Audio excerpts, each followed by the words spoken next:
അപ്പൊ ഇന്ന് ലിറ്ററൽസിന്റെ പുതിയൊരു അധ്യായത്തിലേക്ക് ഏവർക്കും സ്വാഗതം. ഇന്ന് വളരെ സ്പെഷ്യൽ ഡേ ആണ്.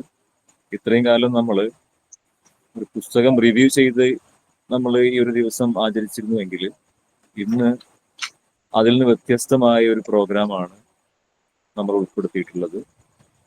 ഈ അടുത്ത് അന്തരിച്ച MT വാസുദേവൻ നായർക്കുള്ള ഒരു ശ്രദ്ധാഞ്ജലി കൂടെയായിട്ടാണ് ഇന്നത്തെ പ്രോഗ്രാം നമ്മൾ കണ്ടക്ട് ചെയ്യുന്നത്. അതിന് നമുക്ക് കിട്ടിയ അതിഥി മലപ്പുറം ജില്ലാ ലൈബ്രറി കൗൺസിൽ എക്സിക്യൂട്ടീവ് അംഗമായ ശ്രീ വാസുദേവൻ നമ്പൂതിരിയാണ്. വളരെ യാദൃശ്ചികമായാണ് അദ്ദേഹത്തെ കഴിഞ്ഞ ആഴ്ച ഞാൻ പരിചയപ്പെട്ടത്.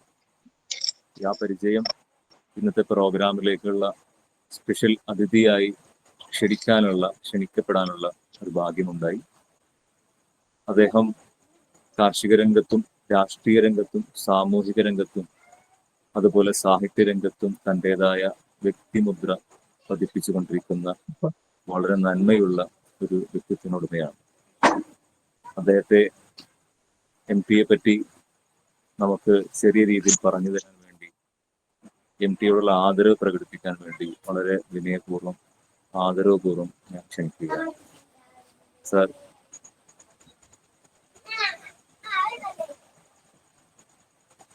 വാസുദേവൻ സാർ.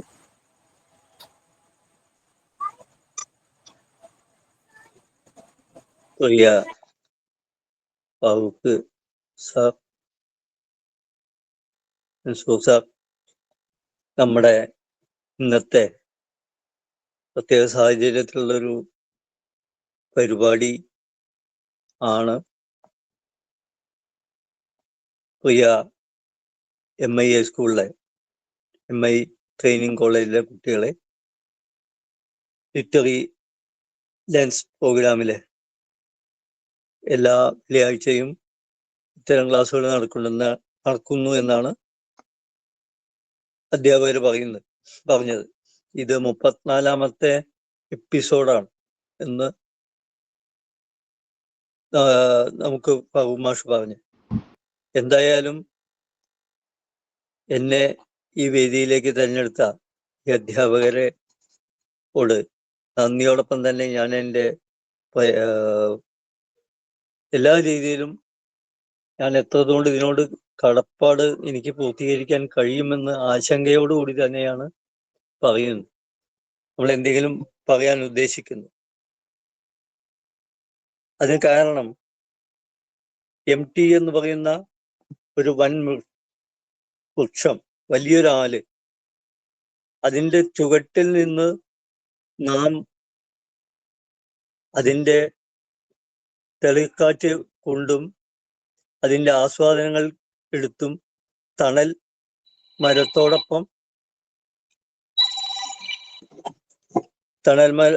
തണൽ ഏകിക്കൊണ്ട് നിൽക്കുന്ന അദ്ദേഹത്തിനെ പറ്റി എന്ത് പറയണമെന്നുള്ളതിനെ സംബന്ധിച്ചിടത്തോളം വലിയ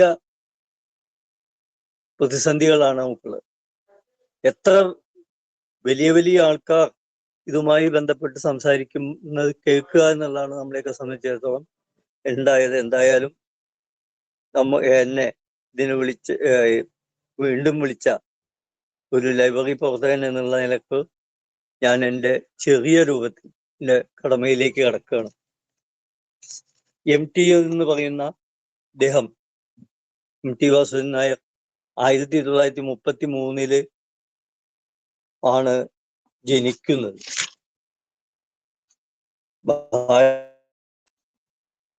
ഓരോ പ്രദേശങ്ങളിൽ താമസിച്ച്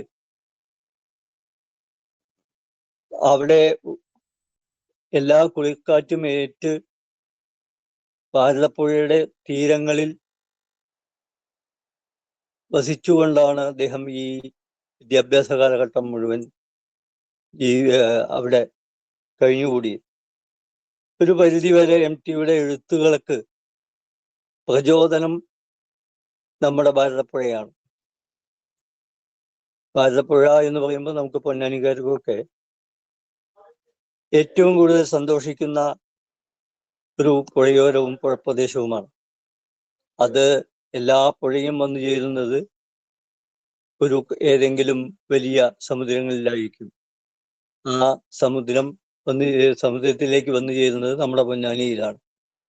അത്രയും പൊന്നാനിയെ സംബന്ധിച്ചിടത്തോളം നമുക്ക് ഭയങ്കര അഭിമാനിക്കാൻ കഴിയുന്ന ഭാരതപ്പുഴയും അതിൻ്റെ പ്രദേശത്തുമാണ് നാം ജീവിക്കുന്നത്.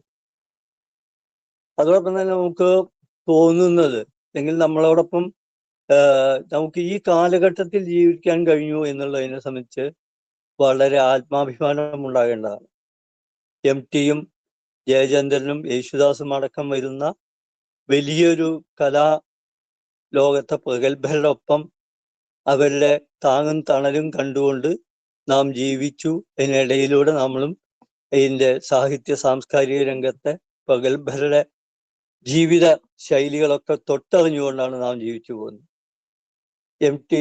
വാസുദേവൻ നായർ എന്ന് പറയുന്ന അദ്ദേഹത്തെ നമുക്ക് കൂടുതൽ അദ്ദേഹത്തിന്റെ ബാക്കി കാര്യങ്ങളിലേക്ക് പോവാതെ ഒന്ന് രണ്ട് ചെറിയ കാര്യങ്ങൾ മാത്രം പറഞ്ഞുകൊണ്ട് ഞാൻ അവസാനിപ്പിക്കാനാണ് ഉദ്ദേശിക്കുന്നത്. നമുക്ക് അദ്ദേഹത്തിന് ജ്ഞാനപീഠം 95 ആണ് ഭാരതത്തിന്റെ ജ്ഞാനപീഠം അവാർഡ് ലഭിക്കുന്നത്. അദ്ദേഹം അതിന് ഒരുപാട് ബാക്കി അതിന് ശേഷവും അതിന് മുന്നേയും ഒക്കെയായി നമ്മുടെ ഭാരതത്തിലെ ഏറ്റവും കൂടുതൽ അവാർഡുകൾ ലഭിച്ചിട്ടുള്ള അദ്ദേഹത്തിന്റെ തൂലിക ചലനത്തിലൂടെ ഒക്കെ തന്നെ നമുക്ക് മനസ്സിലാക്കാൻ കഴിയും. ഞാനൊരു ജ്ഞാനപീഠം എന്ന് പറഞ്ഞ് നിർത്തിയത് ഓരോ അവാർഡുകളെ സംബന്ധിച്ചിടത്തോളം നമ്മൾ സവിസ്തരം പറഞ്ഞു കഴിഞ്ഞാൽ അതിന് മാത്രം നമുക്ക് ഒരുപാട് സമയം വേണം. അതോടൊപ്പം തന്നെ നമുക്ക്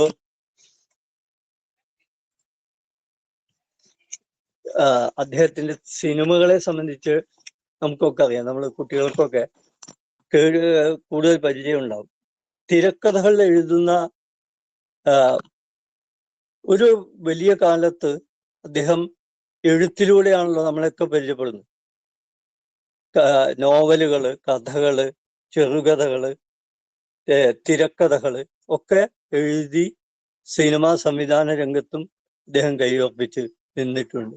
അദ്ദേഹത്തിന്റെ തിരക്കഥകളെ സംബന്ധിച്ച് ഒരു തിരക്കഥാകൃത്ത് എന്നുള്ള രീതിയിൽ അദ്ദേഹം തിരക്കഥ എഴുതിയാൽ പിന്നെ അത് സംവിധാനം ചെയ്യുന്ന സംവിധായകന് ആ സിനിമയിൽ ഒന്നും പ്രത്യേകിച്ച് ചെയ്യാനുണ്ടാവില്ല എന്നാണ് നിരൂപകരും ആസ്വാദകരും ഒക്കെ ആ കാലഘട്ടങ്ങളിൽ അദ്ദേഹത്തെ പറ്റി പറഞ്ഞിരുന്നത്. അദ്ദേഹത്തിന്റെ ഓളവും തീരവും ആയാലും മുഖപ്പെണ്ണായാലും വിൽക്കാനുണ്ട് സ്വപ്നങ്ങളായാലും ഒക്കെ ഇത്തരം ഒരുപാട് സിനിമകൾ, ഇതൊക്കെ വ്യത്യസ്തമായ രൂപത്തിൽ നമുക്ക് ഈ സിനിമയിലൂടെ ഒക്കെ തന്നെ വ്യത്യസ്ത കഥാപാത്രങ്ങളിലൂടെ ഇന്ന് കേരളത്തിലെ മലയാളത്തിലെ പ്രഗത്ഭരായ നടന്മാരൊക്കെ അദ്ദേഹത്തിന്റെ സിനിമകളിലൂടെ കടന്നു പോയിട്ടുണ്ട്. പ്രേംനസീറായാലും സത്യനായാലും സുകുമാരനൊക്കെ അദ്ദേഹത്തിന്റെ പടത്തിലൂടെയാണ് രംഗത്ത് വരുന്നത്. മോഹൻലാലായാലും മമ്മൂട്ടി ആയാലും ഒക്കെ എല്ലാ കഥാപാത്രങ്ങളും അവര് അരങ്ങ് തകർത്തി അഭിനയിച്ചിട്ടുണ്ടെങ്കിൽ അദ്ദേഹത്തിന്റെ രചനയുടെ തിരക്കഥകളുടെ ഏറ്റവും വലിയ കഴിവാണ് ആ പടങ്ങളൊക്കെ തന്നെ. ഇരുട്ടിന്റെ ആത്മാവ് എന്ന് പറയുന്ന ആദ്യകാലങ്ങളിലെ ഒരു സിനിമ, അതില് അപ്പുണ്ണി എന്ന് പറയുന്ന പ്രേംനസീറിന്റെ ഒരു കഥാപാത്രം പഴയകാല ആൾക്കാരെയൊക്കെ സംബന്ധിച്ചിടത്തോളം അറിയാവുന്നതാണ്. അതോടൊപ്പം തന്നെ ഓളവും തീരവും തുടങ്ങി എല്ലാ തിരക്കഥകളെയും സംബന്ധിച്ച് നമുക്ക് അറിയാവുന്നതാണ്.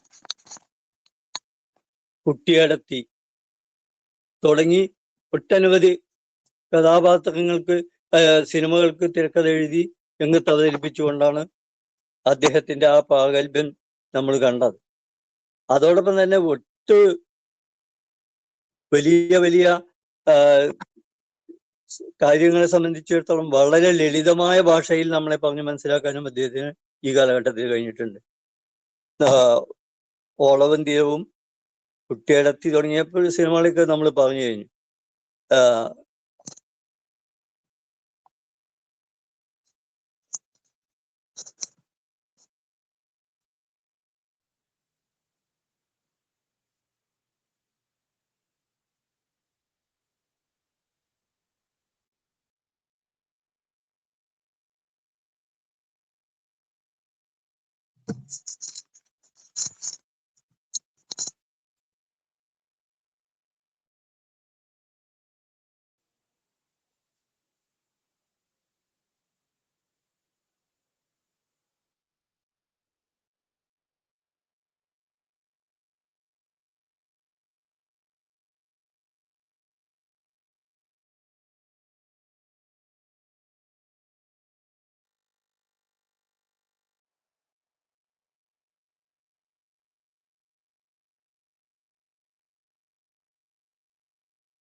നമ്മുടെ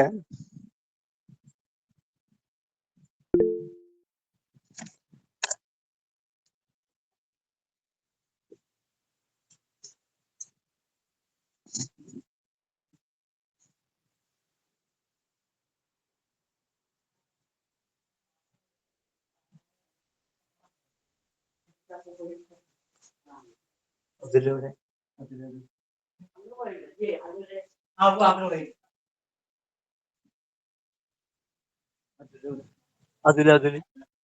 അതിൽ ഏട്ടാ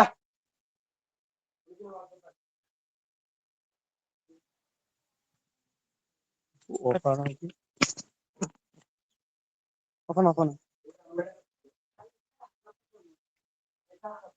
വീണ്ടും ചോദിച്ചു ചെയ്യണോ? അതില് അനിയത്തിന്റെ അത് പോയി, അതാണ്.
ശരി, സോറി, പെട്ടെന്ന് റേഞ്ച് പോയി.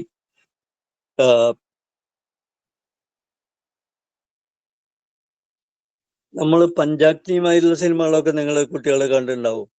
പഞ്ചാഗ്നിയിലൊക്കെ നമുക്ക് തിരക്കഥ എന്നുള്ള രീതിയിൽ അദ്ദേഹം പറഞ്ഞ് വളരെ സിമ്പിളായിട്ട് നമ്മളോട് സംസാരിക്കുന്ന അല്ലെങ്കിൽ പ്രതികരിക്കുന്ന ആ രീതിയൊക്കെ നമ്മൾ കണ്ട് ശരിക്കും ആസ്വാദകരെ സംബന്ധിച്ചിടത്തോളം വലിയ രൂപത്തിലേക്ക് കൊണ്ടുപോകാൻ അദ്ദേഹത്തിന് കഴിഞ്ഞിട്ടുണ്ട്. ആൾക്കൂട്ടത്തിൽ തനിയെ, ആരൂഢം, അമൃതംഗമയ തുടങ്ങിയിട്ടുള്ള ഒട്ടനവധി സിനിമകളെ സംബന്ധിച്ചിടത്തോളം നമുക്കറിയാം. നക്ഷത്രങ്ങൾ നമ്മൾ കണ്ടിട്ടുണ്ട്. ഈ സിനിമകളൊക്കെ ഒന്നിൽ നിന്ന് ഒന്നിനെ വ്യത്യസ്തമാക്കിയ രൂപത്തിലേക്ക് MT കൊണ്ടുപോയി എന്നുള്ളതാണ്. എന്നും വ്യത്യസ്തമായ എഴുത്തുകളും വ്യത്യസ്തമായ രൂപങ്ങളും ഉണ്ടാക്കിക്കൊണ്ടാണ് അദ്ദേഹം നമ്മളെ വിട്ടുപിരിയുന്നത്. ജീവിത കാലങ്ങളിൽ അദ്ദേഹത്തിന്റെ എഴുത്തുകളെ സംബന്ധിച്ച് അല്ലെങ്കിൽ സിനിമകളെ സംബന്ധിച്ചൊക്കെ നമ്മൾ ഒരിക്കലും വിലയിരുത്താൻ കഴിയില്ല. എന്നെ ഒന്നും സംബന്ധിച്ചിടത്തോളം ഒരിക്കലും നമുക്ക് കഴിയില്ല. ചെറിയൊരു സമയം കൊണ്ട് നമുക്ക് അത് തീർത്ത് പറഞ്ഞു പോകാൻ കഴിയില്ല. എങ്കിലും ഒരു അസുരവിത്ത് മാതിരിയുള്ളൊരു സിനിമയൊക്കെ അദ്ദേഹം നമ്മളെ പഠിപ്പിച്ച് തന്നിട്ടുള്ളത് അത്തരം വലിയ കാര്യങ്ങളിലാണ്. അതേമാതിരി തന്നെ സ്ത്രീ പ്രാതിനിധ്യമുള്ള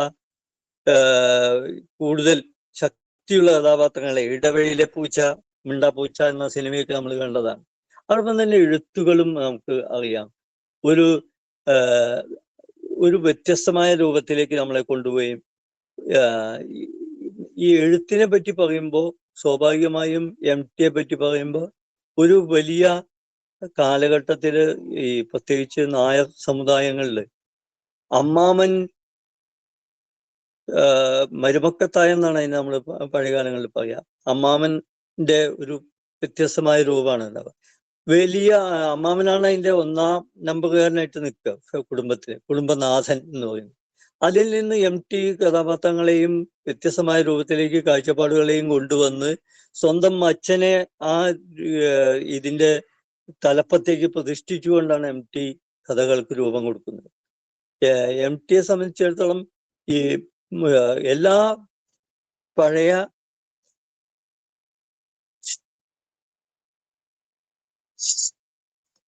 പഴയ കാലത്തെ നാലുകെട്ടായി അല്ല നാലുകെട്ട്, കുട്ടിയടത്തി, പോപ്പോള് തുടങ്ങിയിട്ടുള്ള ഇതിലൊക്കെ സ്ത്രീ പ്രാതിനിധ്യം, ഓപ്പോളൊക്കെ നമ്മൾ കണ്ടു കഴിഞ്ഞാൽ നിരോളിക്കാതെ അല്ലെങ്കിൽ കണ്ണിൽ നിന്ന് ഒരു തുള്ളി വെള്ളം വരാതെ നമുക്ക് ആ ഓപ്പോളൊന്നും കണ്ടിറങ്ങാൻ കഴിയില്ല. അത്രയും ആ കാലഘട്ടങ്ങളിലെ ഈ അവസ്ഥകളെ സംബന്ധിച്ച് നമ്മളെ ബോധ്യപ്പെടുത്തിയിട്ടുണ്ട്. വാരിക്കുഴി എന്ന് പറയുന്ന MTയുടെ പ്രസിദ്ധമായ ഒരു നോവല്, സിനിമ അത്രയൊന്നും വിജയിച്ചില്ലെങ്കിൽ പോലും വാരിക്കുഴിയെ പറ്റി പറഞ്ഞുകൊണ്ട് ഞാൻ അവസാനിപ്പിക്കാനാണ്. വാരിക്കുഴി എന്ന് പറയുന്നൊരു സിനിമ, വാരിക്കുഴി എന്ന് പറയുന്നത് ആനയെ നമ്മൾ മെരുക്കി കുഴിയിൽ ഇറക്കി കുഴിയിൽ നിന്ന് മെരുക്കി എടുക്കുന്ന ഒരു രൂപത്തിനെയാണ് വാരിക്കുഴി എന്ന് പറയുന്നത്. ആ വാരിക്കുഴിയെ അതിൻ്റെ രൂപത്തിലേക്ക് മാറ്റിക്കൊണ്ട് ഒരു കുടുംബജീവിതം എടുത്തുകൊണ്ട് ആ കുടുംബജീവിതത്തിന്റെ കഥ പറഞ്ഞുകൊണ്ടാണ് വാരിക്കുഴി അവസാനിപ്പിക്കുന്നത്. വളരെ രസകരമായ രീതിയിൽ ചിന്തിക്കാനും പ്രവർത്തിക്കാനും ഒക്കെ കഴിയുന്ന രൂപത്തിലേക്ക് അതിനെ കൊണ്ടുപോകാൻ കഴിഞ്ഞിട്ടുണ്ട്. ഞാൻ മനസ്സിലാക്കിയിടത്തോളം രണ്ടാം മൂഴം അതേമാതിരി തന്നെ മറ്റുള്ള കഥാപാത്രങ്ങൾക്ക് എല്ലാ ആൾക്കാരും നമ്മളൊരു കാലഘട്ടത്തിൽ പഴയ കാലങ്ങളിലെ ഇതൊക്കെ വെച്ച് നോക്കുമ്പോൾ നമുക്ക് പഴയ ഭീമനെ ഒന്ന് സംബന്ധിച്ചിടത്തോളം, ഭീമൻ എന്ന് പറഞ്ഞാൽ ഒരു ഉണ്ട് അല്ലെങ്കിൽ തടിച്ച് ഭക്ഷണം കഴിച്ച് വീർപ്പുമുട്ടുന്ന ഒരു മനുഷ്യനായിട്ടാണ് ചിത്രീകരിക്കപ്പെടാറ്. എന്നാൽ നമ്മുടെ രണ്ടാം മൂഴത്തിലൂടെ ഭീമനെ ഏറ്റവും നല്ല രൂപത്തിലേക്ക് മാറ്റി നമ്മുടെ പഴയ കാലത്തെ ചരിത്ര സംഭവങ്ങളാക്കി മാറ്റി ഭീമനിലൂടെ കാണുന്ന പുതിയൊരു രൂപത്തിലേക്ക് കൊണ്ടുപോകാനാണ് MT ശ്രമിച്ചിട്ടുള്ളത് രണ്ടാം മൂഴം. അങ്ങനെ തുടങ്ങിയ ഒട്ടനവധി കഥാപാത്രങ്ങളുണ്ട്. നിങ്ങൾ ചിലപ്പോൾ ഈ ഞങ്ങൾക്കൊക്കെ പറയാനുള്ളത്, നിങ്ങൾ MTയുടെ പുസ്തകങ്ങൾ വായിക്കുക, അതോടൊപ്പം തന്നെ പഴയകാല സിനിമകൾ കാണുക. നിർമ്മാല്യം എന്ന് പറഞ്ഞൊരു സിനിമയ്ക്ക് ആദ്യമായി അവാർഡ് കിട്ടിയ ഒരു പടമാണ്. ആ പടം സ്വാഭാവികമായും MTയും PJ ആന്റണി എന്ന് പറയുന്ന മഹാനടൻ അതില് വെളിച്ചപ്പാടായി അഭിനയിക്കുകയാണ്. സുകുമാരൻ എന്ന നടന്റെ ഉത്ഭവം ആ പടത്തിലൂടെയാണ്. അങ്ങനെ നമ്മുടെ പ്രദേശമായ മൂക്കുതലയിൽ വെച്ച് നടത്തിയ ആ സിനിമ ഷൂട്ടിങ്ങും അതിൻ്റെ കാലങ്ങളും ഒക്കെ ഇന്ന് ആ പടം പിടിക്കുകയാണെങ്കിൽ എവിടെ എത്തും എന്നുള്ളതിനെ സംബന്ധിച്ച് നിങ്ങൾ കുട്ടികൾ ചർച്ച ചെയ്യപ്പെടേണ്ടതാണ്. ഇന്നത്തെ കാലഘട്ടത്തിൽ അത് ആ സിനിമയ്ക്കുള്ള പ്രസക്തിയെ സംബന്ധിച്ച് ചർച്ച ചെയ്ത് കാര്യങ്ങൾ മനസ്സിലാക്കി പോകണം. ഒരുപാട് വായിക്കാനും ഒരുപാട് മനസ്സിലാക്കാനും ഒക്കെ നമ്മൾ ശ്രമിച്ചു പോകേണ്ടതാണ്. എന്തായാലും എന്നെ ഈ അവസരത്തിൽ വിളിച്ച് ഈ ചർച്ചയ്ക്ക് തുടക്കം കുറിക്കാൻ എന്നാൽ സമയം ക്രമീകരിച്ചുകൊണ്ട് ഞാൻ എൻ്റെ ദൗത്യം അവസാനിപ്പിക്കുകയാണ്. നിങ്ങൾ കാര്യമായി വായിക്കുകയും കാര്യമായി ചർച്ച ചെയ്യപ്പെടുകയും ചെയ്യണമെന്ന് അഭ്യർത്ഥിച്ചുകൊണ്ട് ഇത്തരം പരിപാടികൾ നല്ല രീതിയിൽ നടത്താൻ കഴിയട്ടെ എന്ന് ആശംസിച്ചുകൊണ്ട് ഞാൻ എൻ്റെ വാക്കുകൾ നിർത്തുന്നു.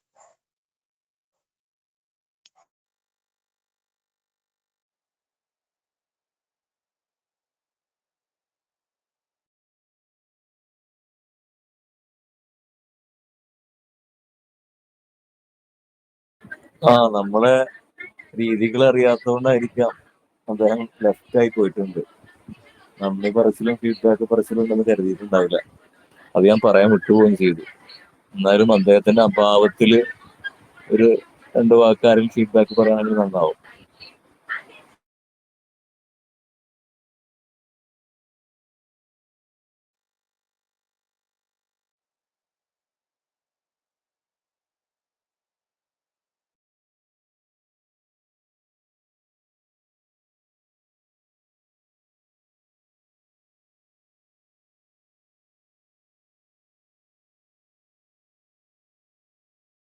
അദ്ദേഹം വീണ്ടും ജോയിൻ ചെയ്തിട്ടുണ്ട് കേട്ടോ.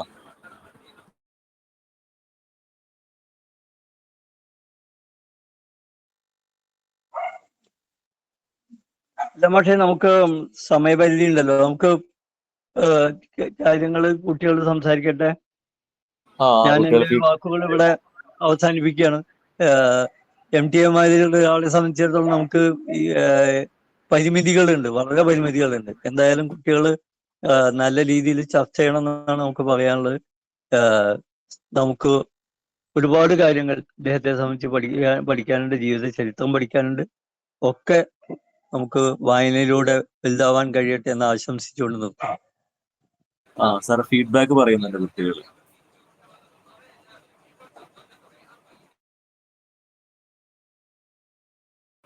അശ്വതി,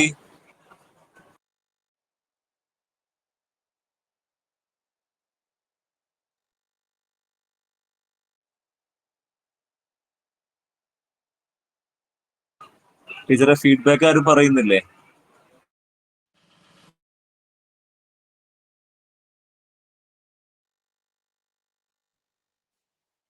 ഹലോ ഹലോ, കേൾക്കുന്നുണ്ടോ? ആ, ഓക്കെ. റേഞ്ച് പെട്ടെന്നൊന്ന് പോയിണ്ടായി. മാഷ്, ഞാൻ സെക്കൻഡറി സ്റ്റുഡൻ്റ് ആണ്, ഷബ്ന. മാഷിന്റെ വിവരണം കേട്ടു, വളരെ നന്നായിട്ടുണ്ടായിരുന്നു. നമുക്ക് ഫീഡ്ബാക്ക് എന്നതിനേക്കാൾ ഉപരി എം ടീനെ കുറിച്ചിട്ട് എന്താ പറയുക, നമുക്ക് എല്ലാവർക്കും വളരെ പരിചിതനായിട്ടുള്ള ഒരു എഴുത്തുകാരനാണ്. അപ്പോൾ ഒരു എന്താ പറയുക, തീരെ ബുക്ക് വായിക്കാത്ത, ഒട്ടും വായനാപ്രേമി അല്ലാത്ത ഒരാൾ പോലും എം ടീനെ കുറിച്ചിട്ട് സിനിമകളിലൂടെയെങ്കിലും അറിഞ്ഞിട്ടുണ്ടാവും. അപ്പോൾ മാഷ് എം ടിയുടെ ഒരുപാട് തിരക്കഥകളിലൂടെ പോയി, കഥകളിലൂടെ പോയി. ഞാൻ നമ്മൾ എം ടീനെ പറയുമ്പം എം ടി എന്നുള്ള പേര് ഇത്രയും നമ്മൾക്ക് ഫേമസ് ആവണതിന് മുന്നേ തന്നെ ഞാൻ കണ്ടൊരു ചെറിയൊരു സിനിമ ഉണ്ടായിരുന്നു, ഒരു ചെറുപുഞ്ചിരി എന്ന് പറഞ്ഞിട്ട്. വളരെ ചെറുതിൽ കണ്ട സിനിമയാണ്. പക്ഷെ ഇപ്പൊ നമ്മളിപ്പോൾ കല്യാണമൊക്കെ കഴിഞ്ഞപ്പോഴാണ് അതിന്റെ തീമും സംഭവങ്ങളൊക്കെ ഒന്നുകൂടെ നമുക്ക് ആ ഒരു കറക്റ്റ് എസൻസ് കിട്ടുന്നത്. പക്ഷെ അപ്പോൾ നമുക്കിങ്ങനെ കുറച്ചും കൂടെ വായനയിലേക്ക് വരുന്ന സമയത്താണ് ഇത്രയും മനോഹരമായിട്ട് അതിനെ ക്രാഫ്റ്റ് ചെയ്ത് വെച്ചിട്ടുള്ള ആളാണ് നമ്മുടെ ആരാണ് എഴുത്തുകാരൻ എന്ന് അറിയാതെ ത്വരകൊണ്ട് നമ്മൾ ഒരിക്കലും ഞാൻ നോക്കിയപ്പോൾ കണ്ടിട്ടുള്ള പേരാണ് എം ടി എന്ന് പറയുന്നത്. പിന്നീട് അങ്ങോട്ടും ഒരുപാട് ബുക്കുകൾ ഇതുപോലെയൊക്കെ കണ്ടെത്തിയിട്ട് വായിക്കാനും, സിനിമകളാണെന്നുണ്ടെങ്കിൽ എം ടി തിരക്കഥ എഴുതിയിട്ടുള്ള കുറേ, ഇപ്പോൾ ഒരു ആരണ്യകം എന്നൊക്കെ പറഞ്ഞിട്ടുള്ള ഒരു മൂവിയൊക്കെ കുറച്ച് മുന്നേ കണ്ടതാണെങ്കിലും അതിലൊക്കെ എത്രത്തോളം ഇപ്പോഴും നമ്മളിങ്ങനെ എക്സിസ്റ്റ് ചെയ്യുന്ന അത്രയും ഇമ്പോർട്ടൻ്റ് ആയിട്ടുള്ള തീമൊക്കെ അന്നേ എം ടി ക്രാഫ്റ്റ് ചെയ്ത് വെച്ചിട്ടുണ്ടെന്ന് പറയുമ്പോൾ അത് ഭയങ്കര ഒരു അത്ഭുതമാണ്. ഇപ്പോഴും നമുക്ക് സിനിമ കാണുമ്പോഴും അതെ, ബുക്ക് വായിക്കുമ്പോഴും അതെ. അതുപോലെ തന്നെ രണ്ടാം മൂഴമൊക്കെ മാഷ് പറഞ്ഞ പോലെ എന്താ പറയുക, ഒരു ഡീകൺസ്ട്രക്റ്റീവ് റൈറ്റിംഗ് ആണല്ലോ അത്. ഭീമനെ നമ്മൾ ആ ഒരു ലെൻസിലൂടെ ഇന്നേ വരെ ആരും നോക്കി കണ്ടിട്ടുണ്ടാവില്ല. അപ്പോൾ അതൊക്കെ അത്രയും മനോഹരമായിട്ട് എഴുതി വെച്ചിട്ടുള്ള ഒരു എഴുത്തുകാരനാണ് നമ്മളിൽ നിന്ന് വിട പറഞ്ഞു പോയി എന്ന് പറയുമ്പം മാഷ് പറഞ്ഞത് കറക്റ്റാണ്. നമ്മൾ വിട പറഞ്ഞു പോകണില്ല, ഇപ്പോഴും നമ്മൾ എഴുത്തുകളിലൂടെയും വർക്കുകളിലൂടെ ഒക്കെ എപ്പോഴും നമ്മുടെ കൂടെ ഉണ്ട് എന്നുള്ളൊരു ഓർമ്മപ്പെടുത്തലാണ്. ഇന്നത്തെ ലിറ്ററൻസ് നമ്മൾ ഈ ഒരു ഇതിന് ഇത്രയും ആപ്റ്റായിട്ടൊരു വ്യക്തിനെ സാറിനെ ഇതിൽ ക്ഷണിച്ചതിൽ നമുക്ക് ആദ്യം തന്നെ ഞങ്ങൾക്ക് ഒരുപാട് സന്തോഷമുണ്ട്. സാറ് വന്നതിലും ഇങ്ങനെ ഞങ്ങളുടെ അടുത്ത് ഇങ്ങനെ ഒരു ആശയവിനിമയം നടത്തിയതിൽ ഒരുപാട് സന്തോഷമുണ്ട്. അത് എം ടീനെ തന്നെ നമ്മൾ അങ്ങനെ ഒരു വിഷയത്തെ പറ്റിയിട്ട് അദ്ദേഹത്തിൻ്റെ ഒരു അനുസ്മരണം എന്നുള്ള രീതിയിൽ നമുക്ക് ചെയ്യാൻ പറ്റിയതിൽ വളരെയധികം സന്തോഷമുണ്ട്. എന്തായാലും ഞങ്ങളുടെ ക്ഷണം സ്വീകരിച്ച് സാറ് വന്നതിന് ഒരുപാട് നന്ദി.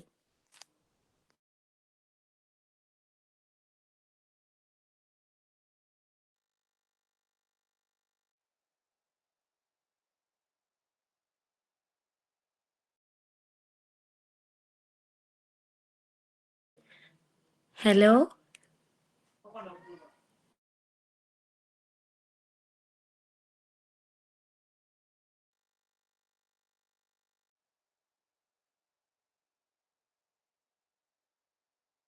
ഇനി ആരെങ്കിലും ഉണ്ടോ ഫീഡ്ബാക്ക് പറയാൻ?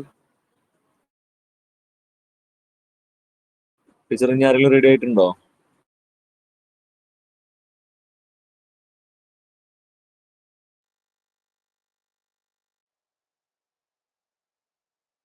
അപ്പൊ എന്തായാലും നമ്മള് ഇന്നത്തെ പ്രോഗ്രാം ഇവിടെ അവസാനിക്കാൻ പോവുകയാണ്.